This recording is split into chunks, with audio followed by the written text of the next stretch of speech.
Hai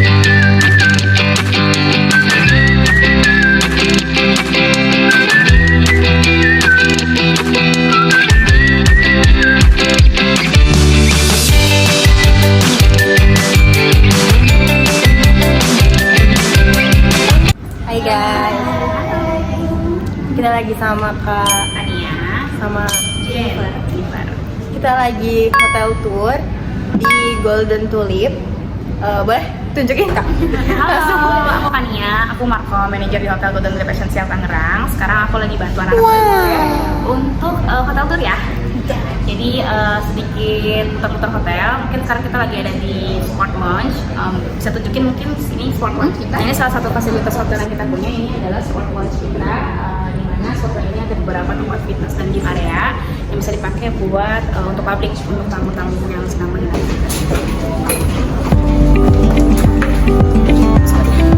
Ini ada games dan Sport Lounge. Ini sudah ada gym sebelah sini.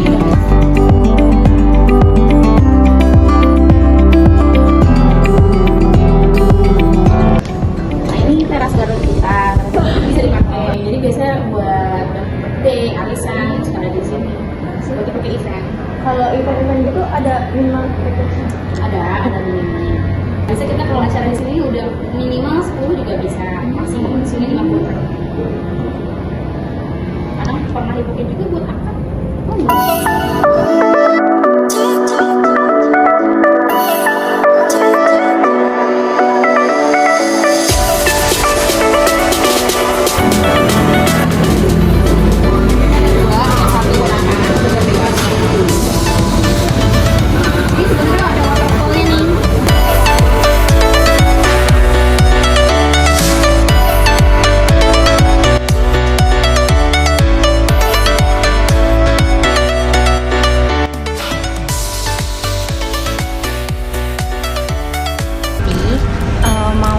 Seputar hubungan dari perusahaan sama media nih. Yang pertama itu bagaimana sih pihak Golden Tulip ini membangun atau memelihara hubungan sama media untuk mendukung tujuan kerjasamanya? Oke, baik. Kalau untuk kita ngebangun kerjasama sama media, kita lebih secara transparan sih sebenarnya ya, secara dari segi komunikasi kita dengan beberapa media itu biasa kita lebih ke bukan pengajuan ya, lebih ke membangun interaksinya itu ada banyak cara, ada banyak hal juga, seperti kita sering meng-invite media untuk datang ke sini. Sebenarnya sama-sama saling nguntungin aja sih gitu. Misalnya kita butuh press release. Kalau press release itu kan kita butuh beberapa berita yang memang kita harus naikkan mengenai promosi hotel gitu. Tapi di sisi lain kadang juga kan mereka juga saling membutuhkan beberapa berita yang memang yang ada trending saat ini gitu. Misalnya dari segi promotion hotel juga. Jadi sama-sama nguntungin aja. Jadi kita kalau memang untuk secara sama media kita intens, kita kirim press release, kita meng-invite media gathering, atau kita ada media tour juga bisa, biasa kayak gitu. Kalau bentuk media relationnya sendiri tuh yang dijalankan itu? Media relationnya sendiri yang dijalankan yang tadi saya sebut juga, kayak press release atau media gathering. Nah, kalau media gathering itu mungkin lebih ke opsional sih ya. Sebenarnya kalau di hotel itu kan sering ada promo event. Misalnya nanti kayak kemarin contoh mungkin kayak bulan puasa, bulan Ramadan itu kan memang event tahunan yang akan selalu ada. Nah, menjaga relation dengan medianya sendiri, bisa kita invite media, beberapa media yang ada di Tangerang untuk trial, untuk coba makanan kita ketika bulan Ramadan kemarin, puasa kemarin, sekaligus memperkenalkan promosi apa yang kita gencarkan saat itu, kayak gitu. Terus sih. Kalau cara perusahaan untuk memilih media nih yang diajak untuk bermitra atau itu kira-kira seperti apa? Kalau dari segi hotel sendiri sebenarnya kita juga ngeliat dari segmentasi audiens ya, karena kan kalau media misalnya kita nggak ngasal ngambil media, misalnya aku pengen ngambil media di Jakarta tapi misalnya namanya bagus, tapi percuma kalau audiensnya dia sendiri sebenarnya lebih ke orang-orangnya orang Jakarta, berarti kita nggak nge-grab market segmennya gitu. Jadi kalau di GTS sendiri di Tangerang itu kita ngambil beberapa media yang memang sudah segmentasinya adalah orang-orang Tangerang juga gitu. Jadi kita memilih-milih juga gitu loh. Even misalnya sebenarnya nama medianya lebih bagus itu dibandingkan misalnya di Tangerang, tapi kenapa enggak kita harus ambil yang di Tangerang gitu. Jadi untuk klasifikasinya itu menyesuaikan. Contoh misalnya, siapa sih yang nggak tahu misalnya media Indonesia, misalnya media Indonesia itu kan segmentasinya luas secara nasional gitu kan. Tapi kan kalau misalnya kita secara nasional, kita nggak bisa nge-grab marketnya khusus orang-orang Tangerang doang kan. Kita lebih milih media lokal Tangerang kayak gitu. Itu sih sebenarnya kalau untuk pemilihannya. Tapi ada nggak sih Kak kayak pengalaman misal dari media itu muncul kontroversi atau kritik gitu? Pasti ada beberapa. Dari yang sudah pernah saya untuk kayak hal-hal case ya, maksudnya ini case ya, mesti dicontohin nggak case ya? Nggak apa-apa juga Nggak maksudnya. apa-apa. Sebenarnya ada kayak untuk salah satu case yang pernah aku alami di sini aja ya. Salah satu contohnya mungkin di acara tahun baru kita kemarin. Kita itu kan sempat mengadakan media gathering yang kita invite beberapa media di Tangerang dan media Jakarta untuk mempromosikan tahun baru kita. Tahun baru kita itu kan punya tema gitu. Temanya sendiri sebenarnya secara general kita adalah merayakan tahun baru, promosional kita juga ada. Datang semuanya, kita mengenalkan media gathering dan kita juga cicet sama media, kita bikin media press release, kita bikin media conference juga gitu kan. Terus kita undang mereka untuk makan juga. After that, setelah itu semua press release yang saya kasih ke media yang memang sudah datang pasti akan meng-up semua berita yang saya kasih gitu kan.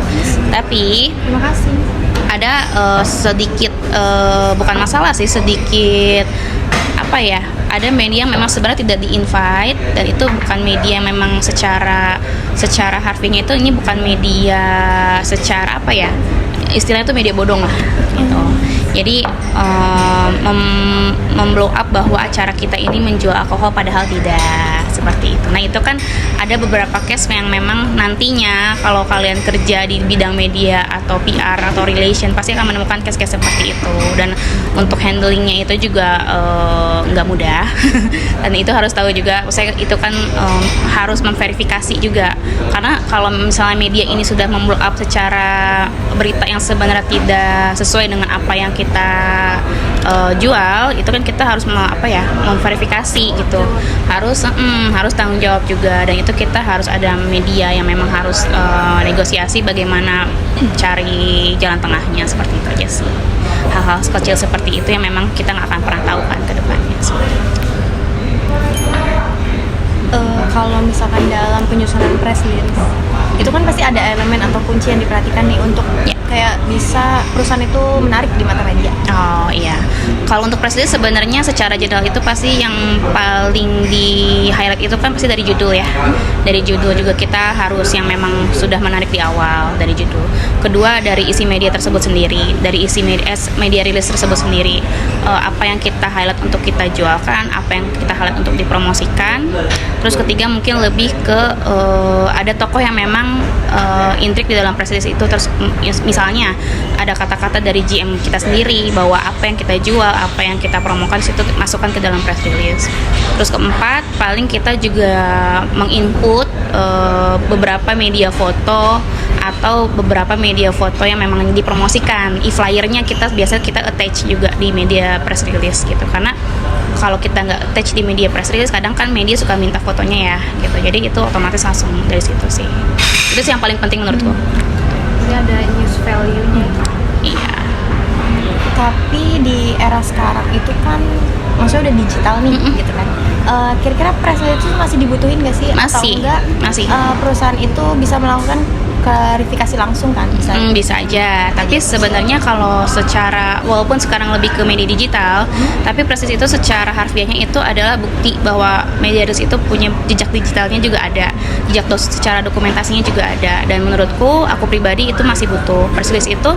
Karena sekarang gini, kalau kita press release, semua media sekarang pun juga sudah meranah ke media digital gitu, karena otomatis press release yang kita kirimkan juga akan uploading, entah itu di sosmednya mereka, entah itu di websitenya mereka, even kayak nanti ketika cari kata kunci Hotel Golden Tulip Essential Tangerang, itu press release kita juga naik kok di googling gitu. Itu masih penting. Jadi putar hubungan sama influencer nih tadi. Iya.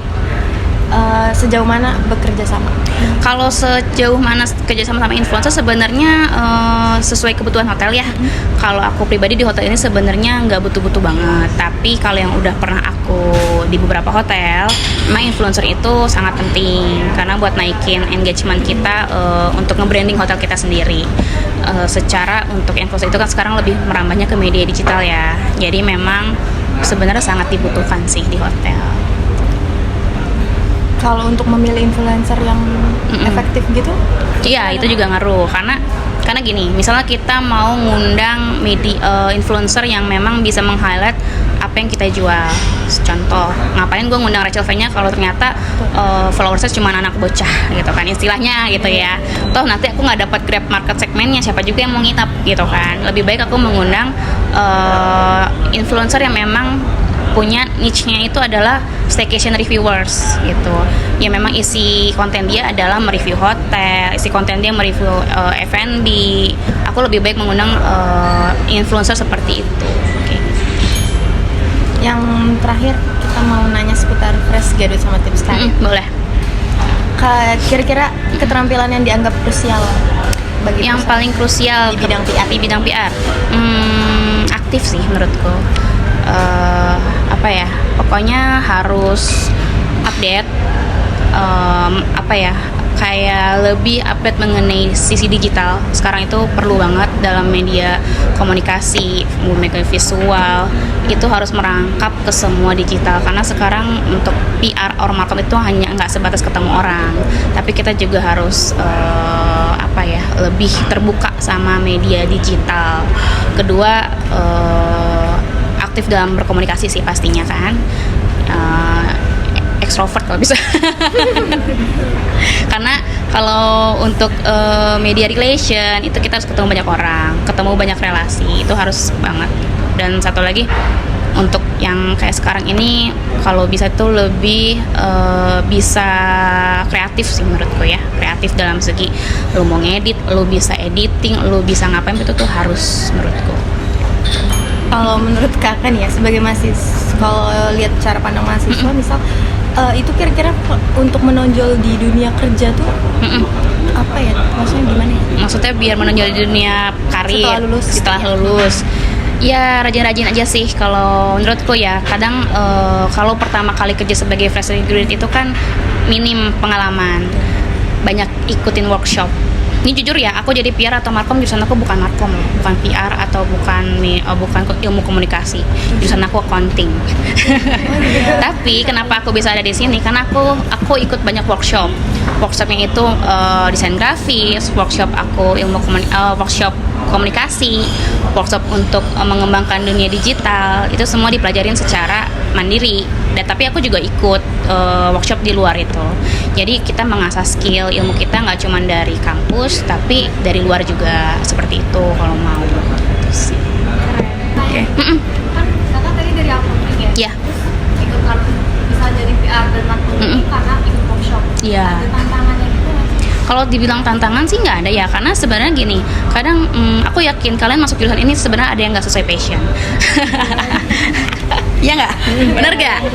Aku pun sama, ketika aku masuk accounting, aku merasa itu bukan passion aku gitu loh. That's why kenapa aku bisa ada di markom atau ada di PR. Jurusan aku tidak sesuai dengan pekerjaan yang apa aku jalani sekarang gitu kan. Jadi kalau waktu aku kuliah aku nggak dapet itu, kenapa aku nggak cari di tempat lain? Itu aja sih sebenarnya. Kalau tantangan challengingnya ya pasti ada gitu. Misalnya ya aku pengen ikut workshop itu, berarti aku benar-benar dari nol dan aku benar-benar harus pelajari itu, kayak gitu aja sih sebenarnya.